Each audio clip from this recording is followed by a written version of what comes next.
Well, the other day when I made my video about Ron Paul and I discussed Newt Gingrich and Mitt Romney and kind of juxtaposed what role, if any, their principles play in their politics, I started thinking that I should probably do a video on uh, that topic pertaining specifically to Obama, who, uh, when we're talking about Republican primaries, ultimately he's the guy, he's the elephant in the room that you don't directly discuss, but is really important. Now, it has to be admitted that always with the case with politicians, or really anybody, it's impossible to really know what they actually honestly believe. Maybe someday technology will allow us to read people's thoughts, or maybe someday some human will develop telepathy to the point that they can read minds. But until that point, or until I have it or others possess it, there's no way to know for sure what's really in someone's thoughts, how much they actually believe what they say, how much they mean what they say, that sort of thing. So uh, that's the caveat you have to put on all of this stuff. You don't know for sure. Now, my appraisal of Obama is that he is, to me, very similar to Woodrow Wilson. And how is that? Well, Woodrow Wilson was a very intellectual person and he had a lot of principles. Now, they weren't necessarily very good, they weren't necessarily very well informed, and he lived in academia, and it was one of those classic cases where in the ivory tower stuff looks good and sounds good, and because you're in the ivory tower, you can afford to have a whole bunch of ideas that are basically completely false. And he did. And that's not very unique. There's lots of people in academia like that. But what happened with Wilson is that apparently uh, he got to have a number of very powerful friends who looked on him not so much as a friend, but as somebody who could fill the role of a politician that they wanted. They wanted somebody, when I say they, I'm talking about a group of people in the political elite who had strong ties to Wall Street. So these are going to be the Rockefellers, the Morgans, the Bernard Baruchs, Colonel House, a number of other figures. And when they looked at Woodrow Wilson, they saw somebody who looked like the kind of progressive that they would like to see in office. He was a political naive. He had a lot of political naivete. He didn't have any independent political power. It's not like he was from a political dynasty, so he wasn't like a Kennedy or a Roosevelt or anything like that. And they saw somebody that they could um, support who would not really be in a position to forge his own will or run his own show. He would be uh, not to be too dramatic in the description, more or less a puppet. Somebody who would just be along for the ride that they would promote to prominence and who they would grant political power to. And there's a lot of evidence to this, and there's actually evidence that Wilson at some point and at some level kind of came to understand this. It's very clear that he lacked a lot of political acumen and depended very strongly, especially on Colonel House. He said this explicitly, and by the way, Colonel House was not a colonel. And he said that he depended on him for everything. There's also evidence the way that they got this guy elected was to convince Teddy Roosevelt to run as a third party, Bull Moose Party, in the presidential election of 1912, which guaranteed to split the Republican ticket and give Wilson the presidency. So you have a guy who, as a person, kind of embodies some of the traits that they want to put out there, but also really is not his own man when it comes to politics, so he can be molded. And basically, it's not like they threaten him and come and tell him you have to do what we say or we will kill you. It's more like he doesn't really understand what's going on. He gets there and he's basically told, well, in order for politics to work, you've got to do X, Y, and Z. And he basically, not knowing any better, says, all right. And I think that this is probably a fairly accurate description of Obama as well. Now, like I said, there's a caveat. I don't know this for sure, but I know he has a backing in academia. I believe he has a set of political principles, which I don't agree with, that I think are pretty silly. And if I had to term them anything, it would be National Socialism. It's not the rampant Marxism that, say, Glenn Beck would accuse him of, because it doesn't have all the workers take over everything, nationalization kind of thing. It's very much a corporatist. Government should direct the corporations and what they do. For instance, telling the insurance companies how they have to run everything, and then telling all the people that they have to pay the insurance companies. That's a blatantly fascistic, nationally socialist kind of thing, and I think that's in line with most of his ideology. He believes in national greatness. When he calls for these AmeriCorps and these organizations that are for Americans to join to kind of uh, lend their labor to some kind of greater national goal. It really smacks of that kind of national socialism. But he is an academic person, and I think it's very clear if you look at his rise to prominence that it involved uh, powerful people, at the very least within the Democratic establishment, and depending how sinister you want to be, the wider establishment, who knows, the Bilderberg, whatever.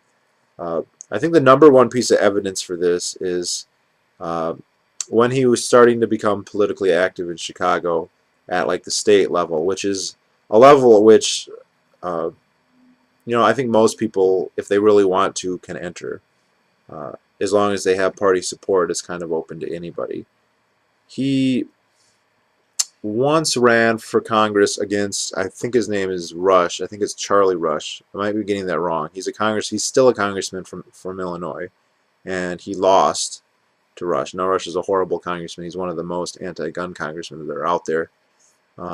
And Obama was just a state senator, which state legislators do not have any kind of existence on the national scene whatsoever. I mean, if one of them introduces a bill that's very controversial, they might get one or two blurbs in the national press, that sort of thing.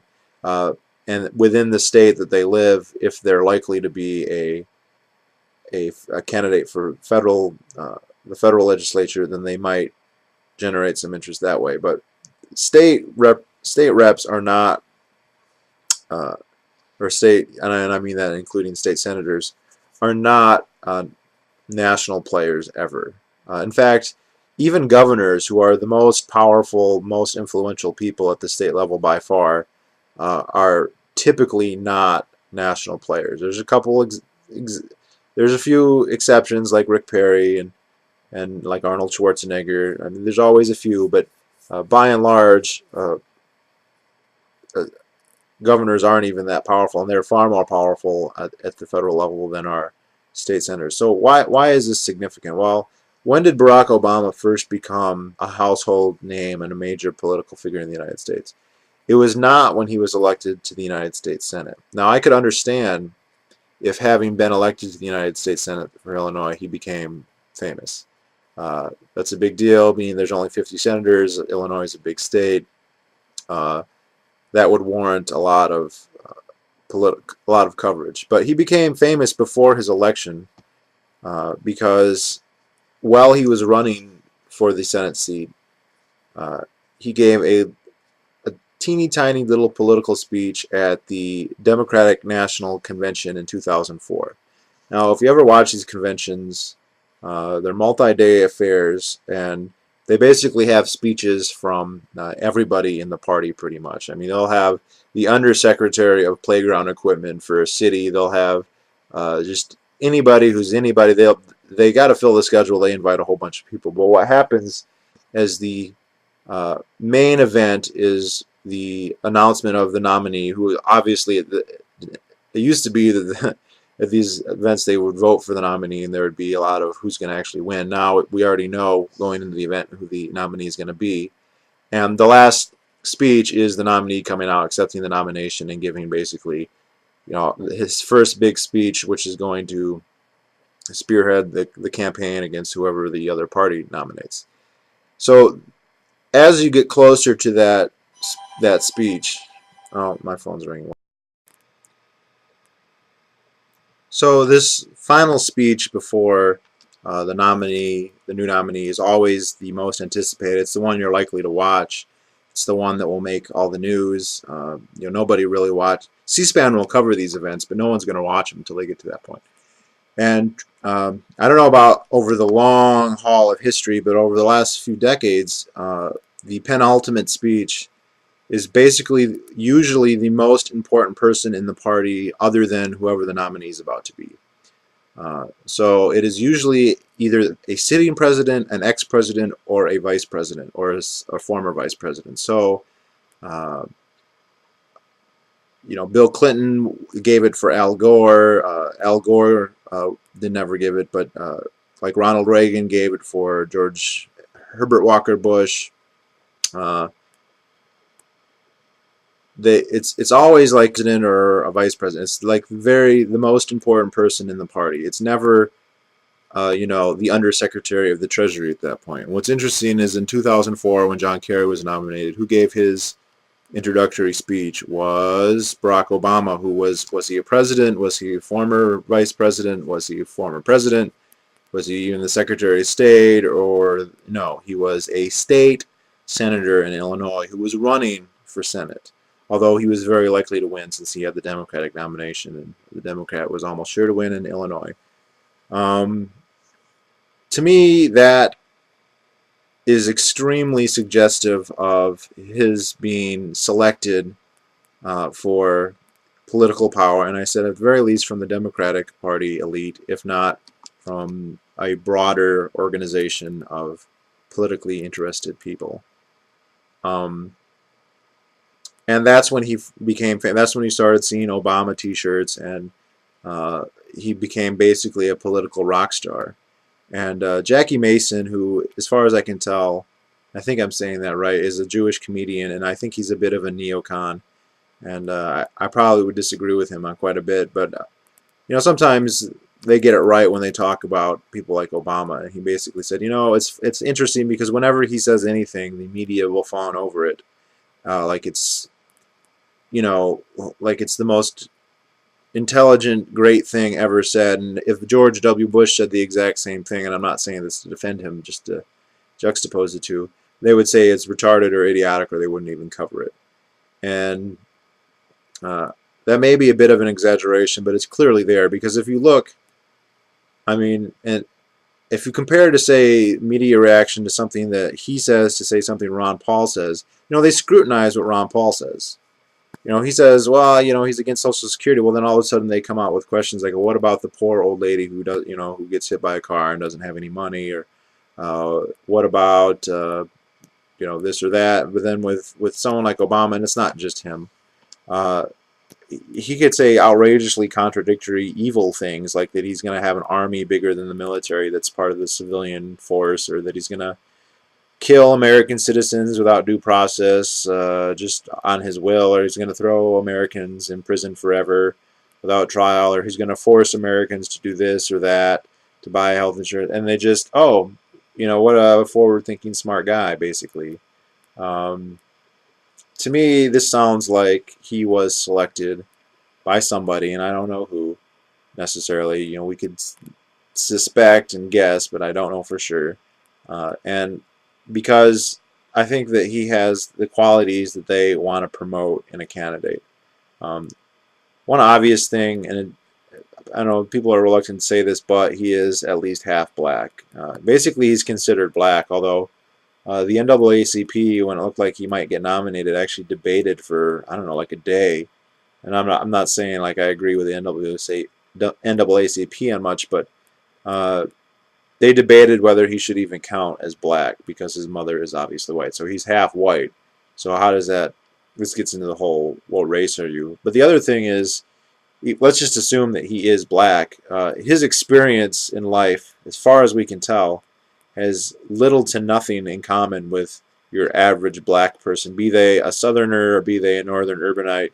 Uh, Believing, just for now, ignoring the whole birther stuff, which I don't really have much of an opinion on. Uh, he was born in Hawaii. Not many black people were born in Hawaii. Not many black people went to Harvard. Not many black people. I mean, his life is not that of your average black person. He's not religious. He's not a Baptist. I mean, he is now, but that's because when he was running for office, he became that. I'm pretty sure he's an atheist. I've seen some atheists who really looked at it, and if you look at like his writings in college and what he did in college, it seems like he's an atheist who then, uh, when he decided to become politically active, obviously realized, well, you can't be an atheist. That's actually the worst thing you can be in American politics. It's worse than being gay. It's worse than being Muslim. Certainly worse than being Jewish is being an atheist. And so in his book, I haven't read his book, but I read the excerpt where he says, well, when he saw the power of the church to help the black community, he converted to Christianity. It sounds pretty lame, and I don't see how anybody could take that very seriously, but people do. I don't know why people take politicians on their word so flippantly, but they do. So the thing with him being black, though, is there's a certain current in American history and American political philosophy, which is the idea that uh, that there's all this racism in the past, and we're progressively getting away with that. And the best way to chart that is the political power of minorities. So it wouldn't matter if blacks were all rich and doing very well and had nice houses and were yachting. That wouldn't really matter. What would matter is if they were voting or if they were getting elected to office. So even though blacks in Detroit and Chicago and any number of other cities live in abject, horrible poverty with high violence, the fact that they have city councilmen and mayors means that there's progress there. And the apogee of that is to have a president. And so there's uh, and this actually not only happened with blacks. A lot of Catholic people are really enthralled with, say, JFK being Catholic and being elected president. Like, there you go, WASPs, we finally defeated you. It's like that, only way, way stronger. And it's not only for black people. I know white people who feel the same way, that like the election of a black man to the presidency is like such an important historical precedent that it doesn't even matter what he does. And I've actually heard people explicitly say that, like, that he could be more fascist than Bush and it would still be good because he is black. And the fact that we have a black, assuming that he's black, I mean, they're just assuming that. That's question begging. But so I think people looked at him and said, look, he's black, but more than that, he is articulate. I know that there are conservatives who dispute that. I've read a guy on Lou Rockwell who's not a libertarian but really conservative, who says he's a horrible writer and whatever. And maybe I'll take his word for it. But he can give a speech and he can sound, he does the political sound bites as well as most politicians do, and he can conceal the evil in what his policies entail with flowery, nice rhetoric, which is kind of like the language that politicians have to speak. It's politicians who can't do that are not ever going to get very far. If the only way you can describe your policies is these taxes that we're going to tax one group and force them to pay for another group, you won't get elected. You got to make it sound like everyone's getting something for free, and Obama certainly can do that very well. So my view of him is that that somebody at some level, I think he was active in the Democratic Party and in the political process, and that he did not rise to anyone's attention until he personally reached a level of political acumen that they said, this guy is the right politician for us. And when they put him in power, they put him in power, and he's a smart enough guy that he probably knows that. I don't think that he has any illusions, because he has contradicted much of his campaign stuff. When I say much, I mean basically almost all of his campaign promises. And even though a lot of his supporters are dipshits and don't notice that, he is not a dipshit, and there's no way he is unaware of the fact that he has reneged on so much of what he promised to do. And the fact that he does that so willingly, to me, indicates that he's aware he's doing it, and he's okay with that. My guess is, and I don't think it's because someone came up to him and said, listen, we got you elected, now we're going to kill you if you don't do what you say. I think he realized that him to even be in the position to be running for president, even to be in the position to get the senatorial nomination, uh, he needed to have some kind of understanding with at least a certain group of people. And again, it could just be in the elites of the Democratic Party. I mean, this could literally only be people like Nancy Pelosi or Harry Reid, or it could be George Soros and his. I mean, I don't know where this cabal is going to be exactly. I can only speculate, but I think it's clear that uh, they have an understanding. He gets to be president. He gets to talk the way he wants to talk, and you know, fulfill his dreams of megalomania. Which, I mean, there is no higher dream than being the president, basically, as far as that's concerned. And in return, though, he's on autopilot. And this is something that a lot of people are pretty aware of when it comes to things like Goldman Sachs and all that. I mean, if you look at he reappointed Robert Gates, he continued all the wars, he continued Guantanamo, he just unilaterally pardoned before they'd even been charged with anything all members of the Bush administration for all the many evils they committed, which is a complete affront to the rule of law. Just saying, you know what, uh, it, anything's fair game if you're in the imperial office. So uh, I think he knows that. I think that uh, he has his own, things that he wants to see done, and uh, within the to the extent that that's acceptable to the people who put him in power, he gets that stuff done. But mostly it's just rhetorical, and uh, he's pretty much beholden to whoever these people are. There's no way that he couldn't appoint himself to give that speech. He couldn't have given himself all that positive political cred. He's not the only black politician. He wasn't the first, that's for sure.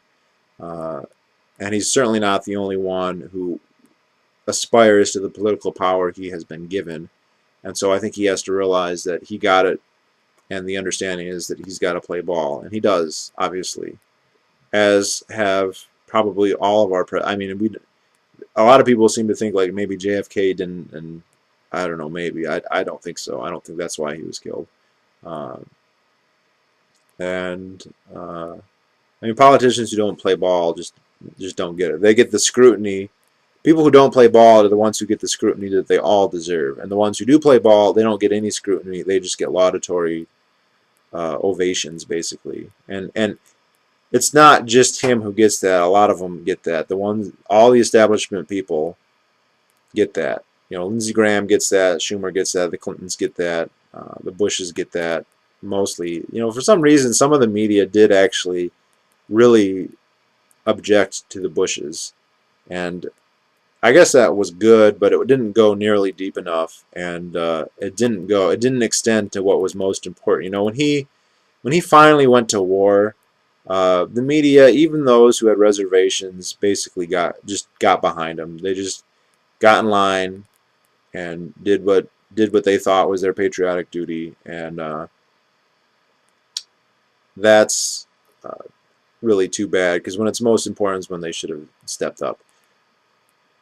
They give Obama about 100 times more leeway than they gave Bush, or it seems like. I mean, that's hyperbole, but they gave him a ton. And again, I actually don't necessarily interpret that as, well, the media is part of this cabal and they're all secretly controlled. I actually think that has to be, the cabal picked him because there's going to be a visceral reaction to Obama being black, among other things. Being progressive is one of the other things too. That so many people in the media react positively to, that he's almost guaranteed good press, even if they're not secretly controlling the media. It's not just the black thing. The other things is just a lot of liberals just want like this socialist Sweden type system that they don't really know anything about Sweden or socialism, but they think they know what it is. And when they hear stuff like universal health care and that sort of stuff, they just have an emotional response that's positive to that, just like they do to like words like democracy and voting. And he speaks that language, and so their journalistic defense mechanism just completely drops, and they become cheerleaders. And that doesn't require some cabal to be controlling the Fortune 500 media companies or whatever. The only, or what is it, the 4 or 5 media companies that control most of the media. It doesn't necessarily mean that uh, you know it's a conspiracy. It's the people who did select him for power, though, chose very well, because they said this is a guy who people are just going to viscerally like and believe in, and even think that it's like the force of history, that it's fate that this guy is supposed to be in office, and it's almost like a cleansing of the sins of America that we've got this half black Hawaiian Harvard grad guy who never really had a job, but somehow can identify with black folks in, I don't know, Chicago and Detroit and the deep South. I mean, come on. But yeah. So again, caveat: I don't know for sure that this is what he really feels, but that's certainly my take on him. All right, that's it.